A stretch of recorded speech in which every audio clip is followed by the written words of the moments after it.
हर हर महादेव दोस्तों, आज हम पहुंचे हैं पंजाब के प्रसिद्ध श्री देवी तालाब मंदिर में, जहां लगा है एक अद्भुत मेला। यहां आप एक ही स्थान पर कर सकते हैं भगवान शिव के 12 ज्योतिर्लिंग के दर्शन। अगर आप पूरे भारत के ज्योतिर्लिंग के दर्शन करना चाहते हैं तो हमारे साथ इस व्लॉग में बने रहें। गाइस, अब हम आपको एक एक करके सभी ज्योतिर्लिंग के दर्शन करवाते हैं और उनके बारे में बताते हैं। नंबर 1, सोमनाथ ज्योतिर्लिंग। यह ज्योतिर्लिंग गुजरात के वेरावल में स्थित भगवान शिव का पहला ज्योतिर्लिंग है। इस ज्योतिर्लिंग का मुख्य संबंध चंद्रदेव से है। पौराणिक कथाओं के अनुसार जब दक्ष प्रजापति के श्राप के कारण चंद्रमा का तेज कम हो गया था, तब उन्होंने गुजरात के प्रभास पाटन में भगवान शिव की तपस्या की थी। शिव भगवान ने प्रसन्न होकर चंद्रमा को श्राप से मुक्ति दी और यही ज्योतिर्लिंग के रूप में स्थापित हुए। नंबर 2, मल्लिकार्जुन ज्योतिर्लिंग। यह मल्लिकार्जुन का ज्योतिर्लिंग मंदिर आंध्र प्रदेश में श्रीशैला पर्वत पर पाताल गंगा कृष्ण नदी पर स्थित है। इसका संबंध भगवान शिव, माता पार्वती और उनके पुत्र भगवान कार्तिकेय की कथा से है। नंबर 3, महाकालेश्वर ज्योतिर्लिंग। यह मंदिर मध्य प्रदेश के उज्जैन के महाकाल वन में शिप्रा नदी के तट पर स्थित है। पौराणिक कथा के अनुसार भगवान शिव ने इस स्थान पर दूषण नामक राक्षस को मारा था। नंबर 4, ओंकारेश्वर ज्योतिर्लिंग। यह मंदिर मध्य प्रदेश में मंदाता पर्वत पर नर्मदा नदी के पास स्थित है। यहाँ भगवान शिव की पूजा ओंकारेश्वर नाम से की जाती है।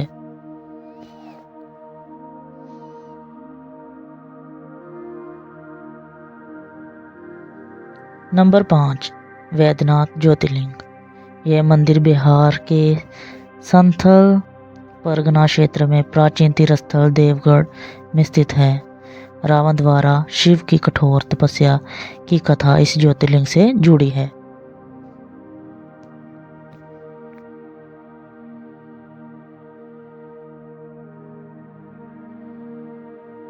नंबर 6, भीमाशंकर ज्योतिर्लिंग। यह मंदिर महाराष्ट्र में पुणे नगर के समीप सह्याद्री पर्वत पर भीमा नदी के तट पर स्थित है। कथा अनुसार यहाँ पर शिव ने भीमा नाम के असुर का अंत किया था।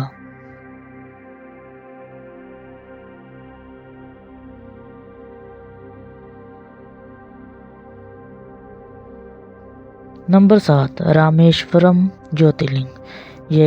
यह विशाल मंदिर दक्षिण भारत में तमिलनाडु के समुद्री शोर के रामेश्वरम द्वीप पर स्थित है। इसकी कथा रामायण से जुड़ी हुई है।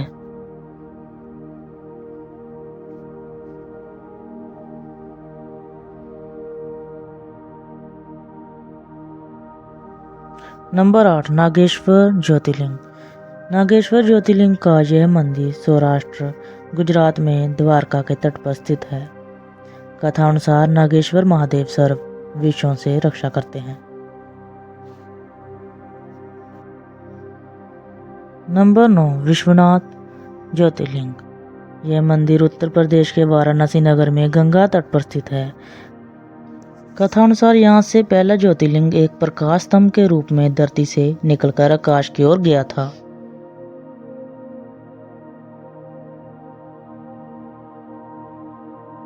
नंबर 10, त्र्यंबकेश्वर ज्योतिर्लिंग।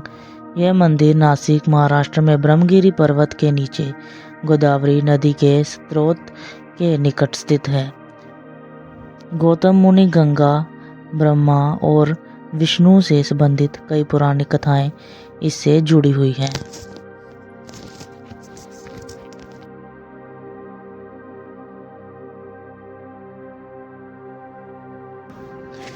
नंबर 11, केदारनाथ ज्योतिर्लिंग। यह मंदिर उत्तरांचल में हिमालय श्रृंखला के केदार पर्वत पर मंदाकिनी नदी के समीप स्थित है। इस ज्योतिर्लिंग के साथ जुड़ी हुई भगवान विष्णु, भगवान शिव, माता पार्वती और पांडवों से संबंधित कथाएं हैं।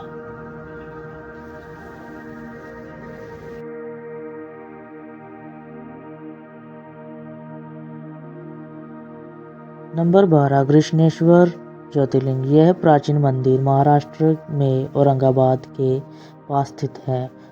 पौराणिक कथानुसार यहाँ पर शिव ने कुसुमा नाम की श्रद्धालु स्त्री के मृत पुत्र को जीवन दान दिया था।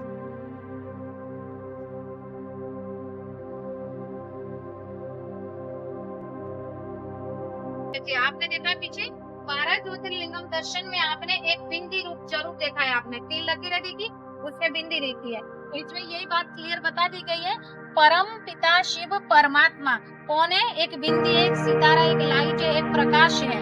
परम पिता परे से परे रहने वाला हम सबका पिता है। शिव का अर्थ ये कल्याणकारी, पूरे विश्व का कल्याण करने वाला है। परमात्मा है तो ये भी एक आत्मा है, हम भी एक आत्मा है, लेकिन ये आत्मा पूरे विश्व का उद्धार करती है और हम आत्माएं इस शरीर में रहती है। इस शरीर में रह करके भी हम अपना भी उद्धार नहीं कर पाते। तो इसमें परमात्मा के सारे गुण बताए। परमात्मा के गुणों के लिए बताया जाता है, सारी धरती को कागज बनाए, सारे सागर को स्याही बनाए और सारे जंगल को कलम बना दे। विद्या की देवी सरस्वती को भी परमात्मा की महिमा लिखने के लिए बिठा दे, पूरी नहीं हो सकती है। जब हमारा बाप गुणों का भंडार है तो हम उसकी संतान है, तो हम अवगुणों के भंडार क्यों बन गए? हमारा पिता परमात्मा सुख का सागर है, हम दुख के सागर कैसे बन गए? हमारा पिता परमात्मा शांति का सागर है, हमारे जीवन में शांति कैसे आ गई? क्योंकि हम अपने असली रूप को भूल गए, अपने पिता परमात्मा के असली रूप को भूल गए। हमने अपना असली रूप ये शरीर मान लिया और अपने पिता परमात्मा की तो पहचान ही नहीं। उसके साथ संबंध जुड़ेगा कैसे? जब तक आत्मा नहीं समझेगा, परमात्मा के साथ संबंध नहीं जुड़ सकता है। सारे देवी देवताओं ने भी किसको याद किया होगा? सारे धर्मात्माओं ने भी किसको याद किया होगा? एक निराकार ज्योति को ही सबने याद किया, ओम को ही माना है सबने। सबसे पहले एक ही शक्ति आई है इस संसार में, वो कौन सी शक्ति थी? ओम। यही मानते ना? वो कौन है? पिता परमात्मा, सर्वशक्तिवान, विश्व का रचयिता, जो आपने आगे भी सुना है, समझा है ना? शिवलिंग दिखाए गए यहाँ पर 12 जो बने हैं, 12 जगह है वहाँ पर ये शिवलिंग, वो परमात्मा है, वो देवी देवता नहीं है ना, हाथ पाँव नहीं है, उसमें परमात्मा है। उसमें 3 रेखाएं, 3 रेखाएं एक परमात्मा का प्रतीक है जो बिंदी है। इसमें 3 रेखाएं जो है ब्रह्मा विष्णु महेश का प्रतीक है, यानी रचता है, ये परमात्मा रचता है, यानी बाप है और ये बच्चे। यह परमात्मा जो है परम धाम की निवासी, जहाँ कहते हैं ना तत् ज्योति परम उच्चते, ज्योतियों का ज्योति है, वहां पर ये परमात्मा रहते हैं। इसमें बताया गया है कल की आयु जो है मात्र 5000 वर्ष। अभी तक हम लोग लाखों वर्ष सुनते आए होंगे सतयुग त्रेता द्वापर कलयुग की, ऐसी बात नहीं है। यहाँ पर बताए जाते हैं, यहाँ पर जो बताए जाते हैं जो निराकार परमात्मा जो वो आकर के जो बताए हैं, वो बताते हैं कि सतयुग त्रेता द्वापर कलयुग के 4 युग, चारों युग की आयु सारे 1200 वर्ष बराबर। तो अभी जो चल रहा है इस कलयुग का अंत, इस कलयुग का अंत यहाँ पर बताया गया है। ये कलयुग का अंत और ये सतयुग का प्रारंभ, ये संगम युग चल रहा है। जिस पर जो पुरुषार्थ करते हैं, यानी परमात्मा को जान के परमात्मा को एक ही भाव से जो याद करते हैं, वो परमात्मा को प्राप्त होते हैं। यानी योग युक्त अवस्था वाले फिर नई दुनिया की स्थापना में सर्वप्रथम सतयुग में देवी देवता के रोल में, जहाँ पर सोने चांदी के महल बने होंगे, हीरा जवाहरात से घर भरे पड़े होंगे। कहते हैं ना कि भारत सोने की चिड़िया थी, वास्तव में भारत सोने की चिड़िया थी, ऐसे नहीं, कहने तक सीमित नहीं था। भारत सोने की चिड़िया थी, अर्थात जितने भी भवन थे सब सोने के महल बने हुए पूरे भारत में। जितने देव मनुष्य थे वो सभी देवी और देवता थे, प्रत्येक नर नारायण और प्रत्येक नारी लक्ष्मी देवी थी। ऐसी दुनिया थी जहाँ पर अप्राप्त नाम की कोई चीज नहीं थी, घी और दूध की नदियां बहती थी, अर्थात कोई भी चीज की कमी ही नहीं थी। ऐसी दुनिया थी सतयुग। उसके बाद त्रेता युग आया, राम राज में भी सुख शांति से जीवन व्यतीत करते थे। जब द्वापर युग आया तो यहाँ पर जो हम 16 कला थे, त्रेता में आकर के राम राज में 14 कला हुए, द्वापर में हम लोग कला कमा, तो यहाँ से हम भक्ति शुरू किए, और भक्ति शुरू किए तो यहाँ पर क्या हुआ, यहाँ पर धर्म पिताएं आना शुरू किए। सतयुग त्रेता 2 राज जो था, स्वर्ग या वैकुंठ कहलाता था। ऐसे भी स्वर्ग या वैकुंठ उसको कहते हैं यहाँ पर ना अस्ति कुंठ सब वैकुंठ, जहाँ पर कोई कामना, कोई इच्छा, कोई तृष्णाएं नहीं है, वही स्वर्ग या वैकुंठ कहलाता है। तो सतयुग और त्रेता वैसी दुनिया थी। ये सृष्टि चक्र को इसमें बताया गया है, लगभग वही बात बताई गई इसमें। ये देखिए सतयुग है, ये सोने चांदी के महल बने हुए थे, प्रत्येक नर नारायण प्रत्येक नारी लक्ष्मी देवी थी। जब त्रेता युग आया तो यहाँ पर भी राम राज में सुख शांति से थे। उसके बाद द्वापर आता है, फिर उसके बाद कलयुग आता है, ये संगम आता है। अभी जो चल रहा है संगम युग चल रहा है, कलयुग नहीं है। कलयुग खत्म है, संगम युग चल रहा है, कलयुग का अंत और सतयुग का प्रारंभ का युग चल रहा है यहाँ पर।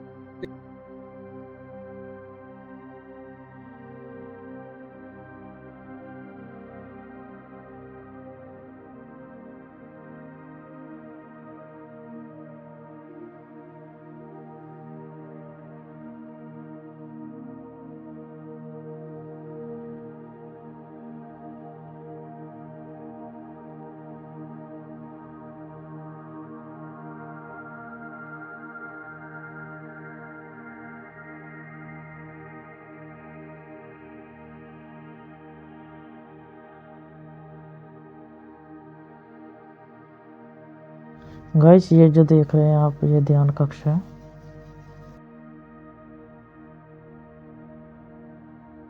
और यहाँ पर गाइस आध्यात्मिक पुस्तकें।